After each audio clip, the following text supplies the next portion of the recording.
or I told you about tax cuts that could be coming. In order to get this clear to the United States Senate, there are those proposing tax hikes if they don't generate the revenue that they were supposed to. In other words, a way to bring on the fiscal hawks who might be less predisposed to supporting a measure that could blow a hole in the deficit, as if, by the way. To Center for Freedom and Prosperity, Chairman Dan Mitchell, Washington Examiner's Emily Jashinsky. Emily, how crucial will that be to winning over, I guess, the Senator Corkers and the Senator Flakes and others who've expressed reservations about exploding the debt? Yeah, that's really the key, is that these complaints about whether or not the tax reform will pay for itself, because the CBO, of course, projected that over the next decade we could have the tax reform could add $1.4 trillion to the deficit. And so the senators who are raising complaints, there's three of them primarily that we know of. You have Senator Corker, you have Senator Flake, and you have Senator Langford. And now Corker and Flake, of course, are not running for re-election, so they have no real motivation, electoral motivation, to pass tax reform if it doesn't meet their standards. So they can be really, really strict in enforcing their standards. So I think you probably will see them toy around with adding a mechanism that would trigger a potential tax hike in the case that the revenues fall short of expected levels. So I think given their lack of electoral motivation to vote for this bill, it's likely you'll see this idea toyed with. You know, Dan, they're making a very big deal, and some in both parties are about the $1.5 trillion, I guess, over 10 years this will likely add to the debt, ignoring that in the interim, by just the forces of gravity, we're going to be adding, in addition to that, $5.5 to $6 trillion in debt if we do nothing to curb spending, growth, entitlements, et cetera. So why is it this $1.5 trillion component? I'm not here to minimize it or say pro or con whether the revenues from tax cuts take care of that. But the far bigger issue just seems to be the fact that we're going to pile on trillions more in debt having nothing to do with the tax cuts. Well, an even bigger issue than that is the fact that government is growing faster than the private sector. You're talking government spending over the next 10 years, according to CBO, growing 2 to 3 times faster than projected inflation. That is our problem right there.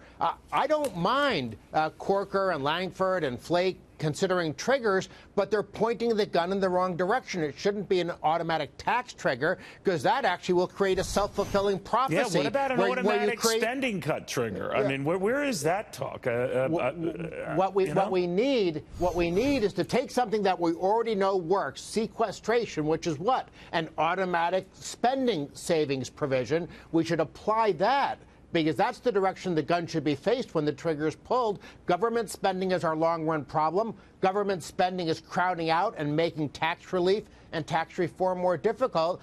And Corker should know this, because he had a very good bill a couple of years ago to have to put government spending on a downward trajectory and forced by a sequester mechanism. Yeah, I mean, whatever backbone that was there and a backup plan for that, it's going fast. And maybe that will be evidencing itself very soon, Emily, in whatever spending deal they come to keep the government operating for another few weeks before they address it longer term next year. But I blame both parties. Neither seems very serious about reining in this growth in spending that Dan alluded to.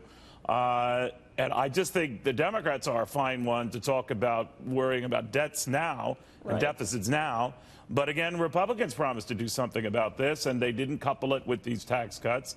Where they could have married the two and really gotten a chance to get a handle on this. No, I think you're exactly right. When it comes to out-of-control government spending, which is a reality that we cannot deny, you have to look to both parties, because both of them are responsible for it. And just today, I was looking around to see how Democrats had reacted to the CBO's deficit projections. And it is just rich to see them now, you know, crying about how this tax reform is going to add to the deficit. The deficit is used as a political football by people in both parties. There isn't a lot of serious concern about it. And of course, there are some members who have made it a serious priority of theirs. But we don't see that as often as we probably should. You know, Dan, the fact of the matter is that spending, out-of-control spending is the problem. That doesn't necessarily mean you tax people to you know, ad nauseum to handle that, but you do get a handle on just where we're going as a country here, because even if you were to aggressively raise taxes on the upper income, it would pale in comparison to what you would need just to support the government as it stands now. Republicans know that, Democrats know that, but neither doing anything about that. And that's one of the great disappointments about Republicans being in total control of Washington, the presidency, and Capitol Hill. All they need to do is they don't even have to cut spending, just modestly restrain the growth of spending. That gives them the leeway not only to balance the budget, but to have really big tax cuts and tax reform. And that has to be the most disappointing story of 2017. I guess I'm not surprised. I never thought Trump was a small government Republican.